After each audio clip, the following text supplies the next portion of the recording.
할렐루야. 8월 22일 화요일 새벽 기도를 시작하겠습니다. 사도신경으로 우리 신앙을 고백하시겠습니다. 나는 전능하신 아버지 하나님 천지의 창조주를 믿습니다. 나는 그의 유일하신 아들 우리 주 예수 그리스도를 믿습니다. 그는 성령으로 잉태되어 동정녀 마리아에게서 나시고 본디오 빌라도에게 고난을 받아 십자가에 못 박혀 죽으시고 장사된 지 사흘 만에 죽은 자 가운데서 다시 살아나셨으며 하늘에 오르시어 전능하신 아버지 하나님 우편에 앉아 계시다가 거기로부터 살아있는 자와 죽은 자를 심판하러 오십니다. 나는 성령을 믿으며 거룩한 공교회와 성도의 교제와 죄를 용서받는 것과 몸의 부활과 영생을 믿습니다.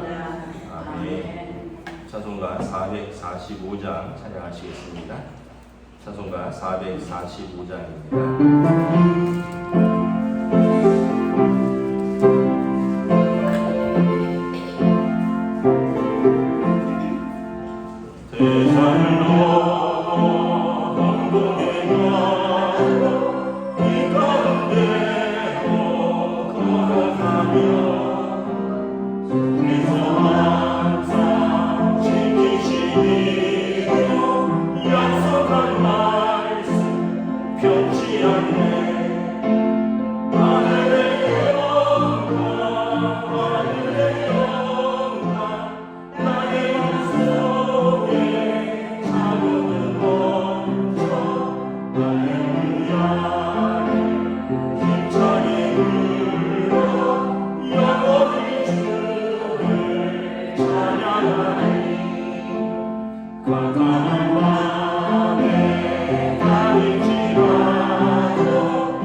신약성경 사도행전 25장 13절에서 27절까지 말씀입니다.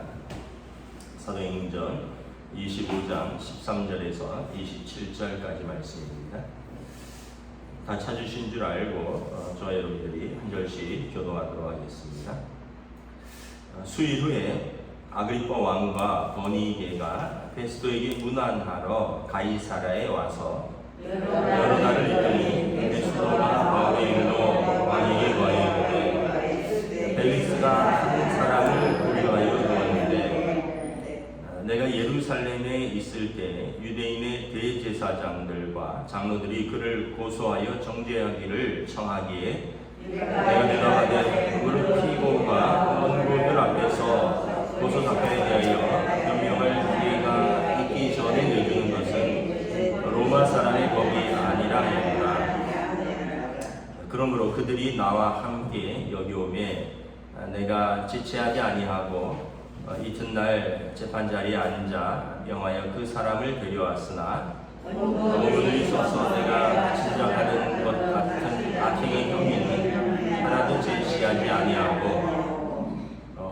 자기들의 종교와 또는 예수라는 이가 죽은 것을 살아있다고 바울이 주장하는 그 일에 관한 문제로 고발하는 것뿐이라. 내가 이 일에 대하여 어떻게 심리하는지 몰라서 바울이 그때 예루살렘에 올라가서 이 일의 신문을 받으려느냐 한즉 바울은 황제의 판결을 받도록 자기를 지켜주기를 호소하므로 내가 그를 가이사에게 보내기까지 지켜두라 명하였노라 하니 아그리파가 베스도에 이르되 나도 이 사람의 말을 듣고자 하노라. 베스도가 이르되 내일 들으시리이다. 이튿날 아그리파와 버니게가 크게 위험을 갖추고 와서 천부장들과 시중의 높은 사람들과 함께 접견 장소에 들어오고 베스도의 명으로 바울을 데려오니 베스도가 말하되 아그리파 왕과 여기 같이 있는 여러분이여 당신들이 본 이 사람은 유대의 모든 무리가 크게 외치기에 살려주지 못할 사람이라고 하여 예루살렘에서와 여기서도 내게 청하였으나 내가 살피건대 죽을 죄를 범한 일이 없더이다. 그러나 그가 황제에게 상소한 고로 보내기로 결정하였나이다. 그에 대하여 황제에게 확실한 사실을 아는 것이 없으므로 신문하고 상소할 자료가 있을까 하여 당신들 앞 특히 아기 또한 당신 앞에 그를 내세웠나이다. 읽겠습니다. 그 죄목도 밝히지 아니하고 죄수를 보내는 것이 무리한 일인 줄 아나이다 하였더라. 아멘. 할렐루야. 오늘 또 새날을 주셨습니다. 주님께서 은혜와 평강 주시기를 축복합니다. 이제 유대 총독으로 이제 새로 베스도가 부임을 했죠. 새로운 총독이 이제 부임하고 우리가 어제 본문인데 예루살렘에 가서 대제사장과 산헤드린 공회 장로들을 인사차 만났는데 거기서 바울을 예루살렘으로 보내라. 지금 전 총독 벨릭스가 2년 동안이나 지금 가이사라의 총독 관저의 근처에서 재판하고 있는데 아직도 죄명을 못 밝히고 있으니 예루살렘 산헤드린 공회로 보내라. 이제 사실은 그러는 와중에 매복했다가 죽이려고 했다라는 거죠. 그 총독이 와서 내가 알아보겠다 하고 돌아가서 바울한테 예루살렘 가서 재판 받으려느냐 했더니 나는 로마 시민권자이니 황제에게 가겠다. 이렇게 해서 어쩌지도 못하고 있는 상황 속에서 오늘 13절에 보면 헤롯 아그리파 왕과 부인 버니게가 친임 총독 베스도에게 문안 인사차 왔습니다. 가이사라에 이제 분봉왕 헤롯의 왕궁도 있고요. 또 총독 관저도 있습니다. 이 가이사라는 황제 가이사를 기념하기 위해서 만든 이제 팔레스틴 북부에 있는 그 도시인데 지중해 휴양 도시죠. 굉장히 아름다운 도시고 좋은 도시인데 이곳에 이제 왕궁도 있고 총독 관저도 있는데 유대의 분봉왕이 새로운 황제에게 문안 인사차 갔다가 이제 지금 총독이 이야기를 하는 겁니다. 당신이 유대의 왕이니 이 소식을 들었을 것이다. 그래서 14절부터 쭉 보면 전임 총독 벨리스가 한 사람을 구류하여 두었는데 이 사람은 유대의 대제사장들과 장로들이 고소한 사람이고 이 사람을 내어달라고 하는데 로마 법에는 피고를 재판도 하지 않고 그의 변명도 듣지 않고 내주는 것은 법이 아니라 그래서 내가 법대로 재판하려고 해서 했는데 18절부터 이렇게 쭉 보면 재판을 해보니 내가 짐작했던 것 같은 그 현행법을 어긴 악행의 혐의는 하나도 없고 이 사람들이 지금 주장하고 논쟁하는 것은 자기들의 종교와 또 예수라 하는 이가 죽었다가 살았다고 하는 그 일에 관한 것으로 고발당한 것이라. 그러니까 로마 총독은 유대의 이제 부임한 로마 총독은 로마 사람이고 로마 관리인데 내가 뭐 유대교에 대해서 이러쿵저러쿵 할 일도 없고 뭐 유대 사람이 죽었다가 살았다는 것으로 논쟁하는 것은 나와는 별 의미가 없다라는 거죠. 그리고 이것이 무슨 범법 행위냐?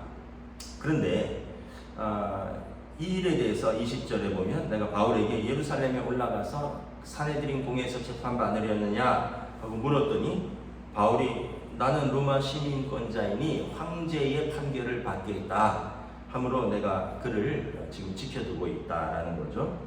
그랬더니 22절에 분봉왕 헤롯 아그리빠가 베스도에게 내가 그 사람의 말을 듣고자 한다. 나도 한번 재판을 해보겠다. 그래서 그 다음날 23절에 보면 지금 헤롯 아그리빠 왕과 로마 그의 부인 버니게가 크게 위험을 갖추고 로마 총독 베스도와 그리고 이 가이사라의 천부장들 5명이 있습니다. 고위 장성들이죠. 이 사람들이 모두 높은 사람들과 함께 지금 이렇게 바울의 말을 들어보기 위해서 불러오는 것입니다. 이제 뭐 결론은 내지를 못하죠. 결론은 이제 헤롯 아그리빠 왕도 이제 26절부터 쭉 보면 이제 결론을 내지 못하는데 이제 23절에 보면 이런 표현이 있습니다. 아그리빠 왕과 버니게가 크게 위엄을 갖추고, 그래서 크게 위엄을 갖춘다는 것은 왕의 아름다운 예복을 입고 머리에 왕관을 썼다는 이야기입니다. 근데 여러분, 이 헤롯 아그리빠 2세는 어떤 사람이냐면 그 할아버지가 대헤롯입니다. 예수님을 영아 학살하려고 했던 그 동방박사들이 왔을 때 나도 그를 경배하려 한다 하면서 2세 미만의 아기들을 학살했던 그 대헤롯이면서 동시에 헤롯 성전을 지었던 그 사람입니다. 그리고 그 아들 아그리빠 1세는 또 야고보 사도를 죽였고 핍박했던 그리고 충이 먹어서 죽었던 그 헤롯 그 아버지. 그리고 지금 이 헤롯 아그리빠 2세는 이 부인이 버니게가라고 나오는데 이제 이복 누이입니다. 근친 관계에 있는 것입니다. 그러니까 여러분, 세상의 모든 아름다운 예복과 또 왕관을 쓰고 그리고 위엄을 갖추고 있지만 사실 이 사람들은 하나님 앞에서 보면 하나님의 아들을 죽이려고 했던 그 할아버지고 예수님의 사도들을 죽였고 그래서 그를 쳐서 충이 먹어 죽었고 스스로도 위엄을 갖추고 있지만 사실은 이복 누이를 취한 페류나고 그 가문이라 하나님 보실 땐 죄인의 가문이고요. 지금 이 겉으로는 위엄을 갖추고 있지만 하나님 앞에 설 때 이 사람들은 초라한 죄인으로 설 것입니다. 그리고 바울은 지금 초라한 죄인으로 이 왕과 총독과 그리고 천부장 앞에 불려 나오는 것 같지만 사실은 당당하게 이야기를 하는 거죠. 나 로마 시민권자다. 나 황제에게 가겠다. 그는 초라한 죄인이 아니라 당당한 하나님의 백성이라는 것입니다.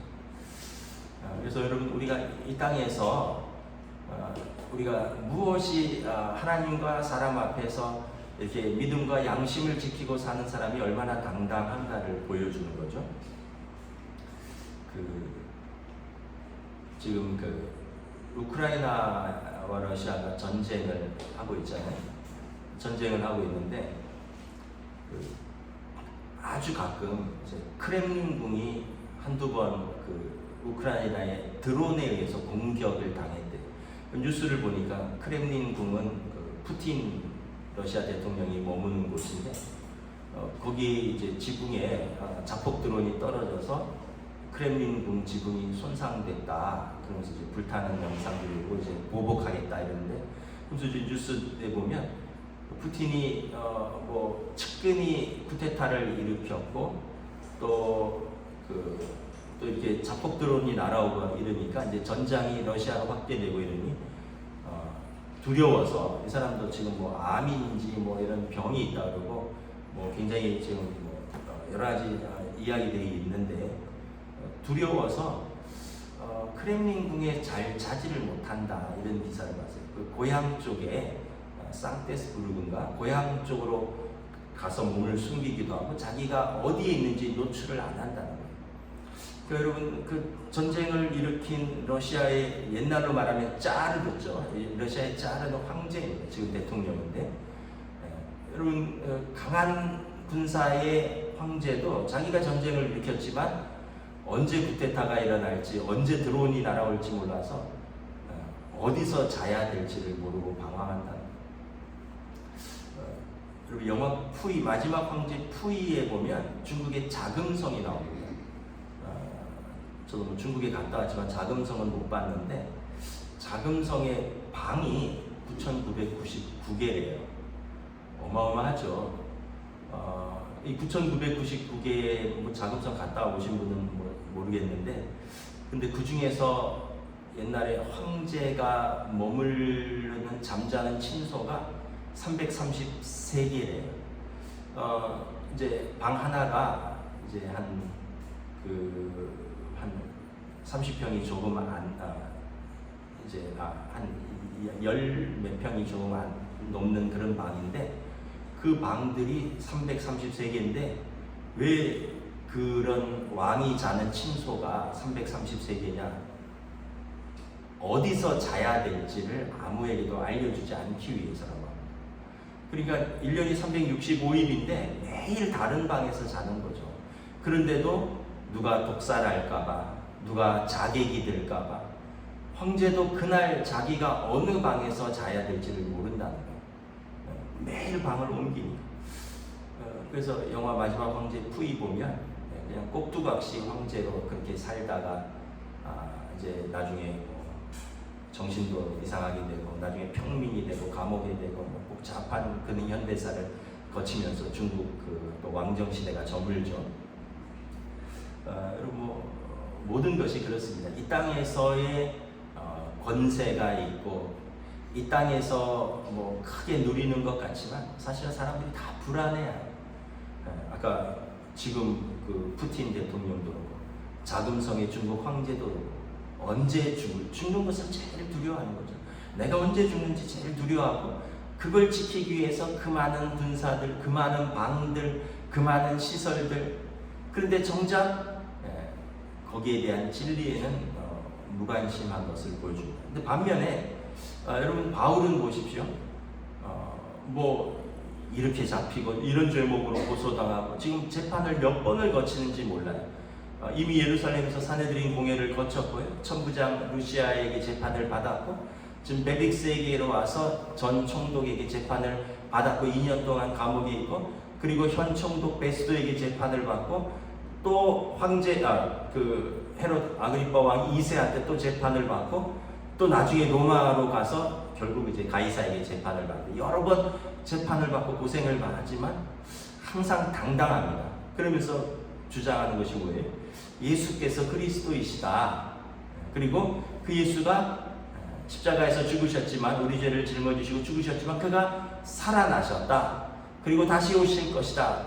다시 오실 심판에 대해서, 그리고 그러한 예수 믿는 사람의 의와 절제에 대해서 설교를 하고, 그리고 이것을 듣는 권력자들은 두려워했다라고 성경은 기록하고 있습니다. 그래서 여러분, 세상에 있는 모든 사람들이 과연 두려워하는 것은 무엇일까? 여러분들도, 저나 여러분들이 정말 두려워하는 것은 무엇입니까? 뭐 돈이 없는 것도, 경제적으로 어려워지는 것도 두려웠고, 가족의 건강이 뭐 어려워지는 것도 두렵고, 여러 가지 집안에 문제가 있어서 걱정거리가 있는 것도 두렵지만, 진짜 두려운 것은 우리가 하나님 앞에 섰을 때 하나님 앞에서 믿음을 따라 살았느냐, 이것을 우리가 하나님 앞에서 물어보실 때 우리가 그때 정말 두렵고 떨림이 있겠죠. 그래서 여러분, 예수가 그리스도이시다, 예수님이 나의 주님 되시고 예수님이 나의 죄를 속량하셨다, 내 죄를 용서하셨다. 그래서 하나님께서 예수님으로 말미암아 우리와 하나님과 화해되었고, 하나님께서 우리 죄 전에 지은 죄를 묻지 아니하시고, 하나님께서 예수 믿는 자를 의롭다 하신 것을, 우리가 이것을 믿는 것, 이것이 얼마나 우리의 큰 믿음이고, 이것이 얼마나 우리의 가장 큰 자산이며, 이것이 얼마나 우리의 담대함인지 모른다는 거죠. 그래서 여러분, 정말 우리가 두려워하는 것은 무엇인가를 한번 생각을 해보시면, 우리가 정말 두려워하는 것들을 알면 다른 두려움들이 자리를 잡습니다. 다른 두려움들이 자리를 잡아요. 다른 것들은 시간이 해결할 수 있고요. 다른 것들은 뭐 돈으로 해결할 수도 있고요. 다른 것들은 또 사람들의 마음이 풀어지면 해결할 수도 있어요. 근데 하나님 앞에 서는 것은 우리가 해결할 수 있는 것이 아닙니다. 이것은 오직 예수 그리스도의 십자가의 속량으로만 해결 가능한 것이죠. 그럼에도 불구하고 아직도 이것을 믿지 못하고 있는 사람들이 있다. 또 하나는 예수님께서 바울을 얼마나 기뻐하실까 이런 생각을 제가 해봤습니다. 지금 예수님의 이름으로 이렇게 고난을 받는 것이거든요. 지금 수많은 재판을 예수님의 이름으로 받는 것입니다. 예수께서 그리스도라는 것을 증거하기 위해서 예수님께서 예수님의 부활과 예수님의 다시 오심을 증거하기 위해서 지금 계속 산헤드린 법정에서 또 로마 총독에게서 헤롯 아그리파 왕에게서 나중에 로마 황제에게 마치 예수님께서 마지막에 재판 받으셨던 것과 비슷합니다. 예수님께서 산헤드린 법정에서 사형을 언도받고 빌라도 앞에서 법정에 섰던 것처럼 바울은 예수님과 같이 재판을 받는 거죠. 스데반 집사님도 그렇고 바울도 그렇고. 여러분, 예수님께서 하나님 보좌 우편에서 얼마나 바울을 기쁘게 생각하실까. 나를 위하여 저렇게 고난을 받는구나. 그가 정말 자신뿐만 아니라 많은 사람을 하나님께로 돌아오기 위해서 하늘의 별처럼 빛나는 삶을 사는구나. 예수님이 얼마나 기뻐하실까 이런 생각을 해보았습니다. 여러분, 신문지상에 보면 재벌가의 오너들이 뭐 어떤 경영상의 잘못을 하거나 뭐 배임이나 횡령이나 아니면 뭐 회사에 큰 손해를 입혔거나 뭐 이랬는데 정작 회사의 오너들은 등기이사로 등재되어 있지 않고 그걸 책임지기 위해서 그냥 사장이나 뭐 전무나 이런 임원들이 감옥에 가는 경우가 있어요. 왜냐하면 이 사람들이 등기이사고 정작 오너는 등기이사로 빠져 있어서. 그리고 이분들이 대재벌들의 오너들 대신에 그 죄를 짊어지고 감옥에 뭐 1년, 2년 뭐 있다가 뭐 이제 또 뭐 보석도 나오고 또 뭐 석방, 가석방도 되고 이러잖아요. 그러면은 어떻게 할까요?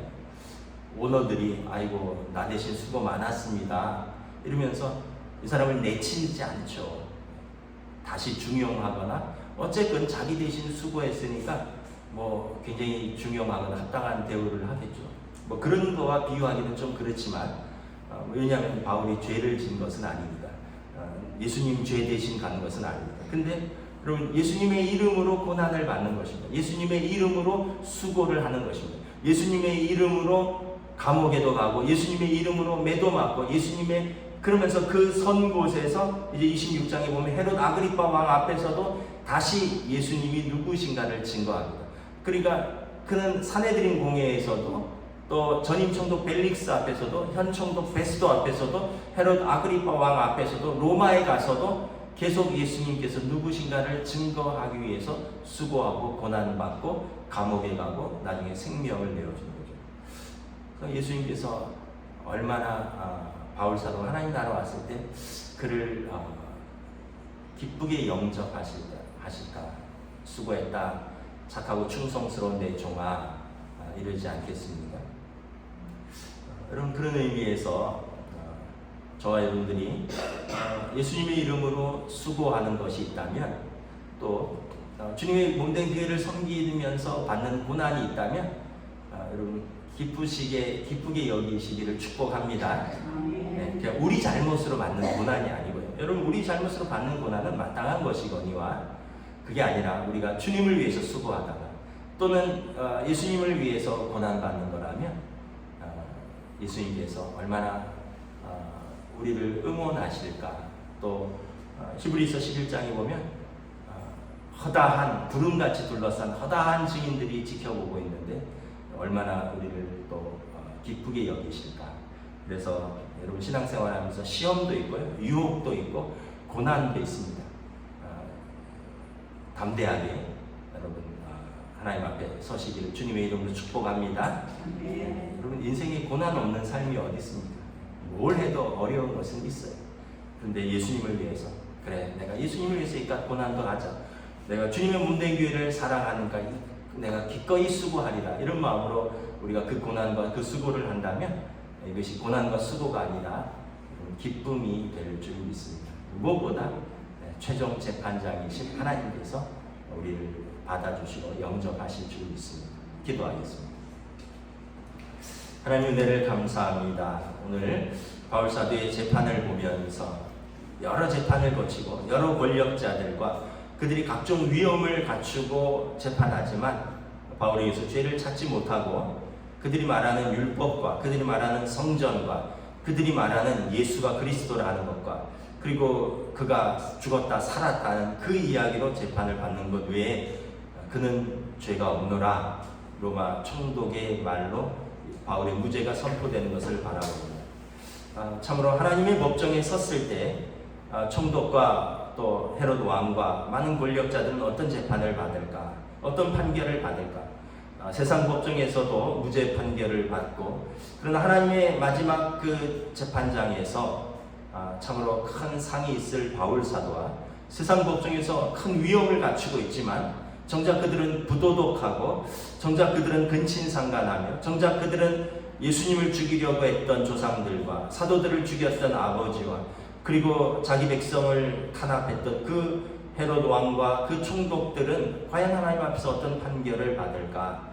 우리가 이것을 다시 한번 생각하면서 우리의 의의 재판장이신 하나님 앞에 설 때까지 우리도 믿음을 지키고 또 양심을 따라 살며 무엇보다 하나님의 몸된 주님의 몸된 교회를 사랑하며 섬기며 수고하는 일에 기꺼이 힘쓰는 주의 백성들을 성령님 지켜주시고 인도하여 주시옵소서. 감사를 드리오며 우리 주 예수 그리스도 이름으로 기도드리옵나이다. 아멘. 하늘에 계신 우리 아버지, 아버지 이름을 거룩하게 하시며 아버지의 나라가 오게 하시며 아버지의 뜻이 하늘에서와 같이 땅에서도 이루어지게 하소서.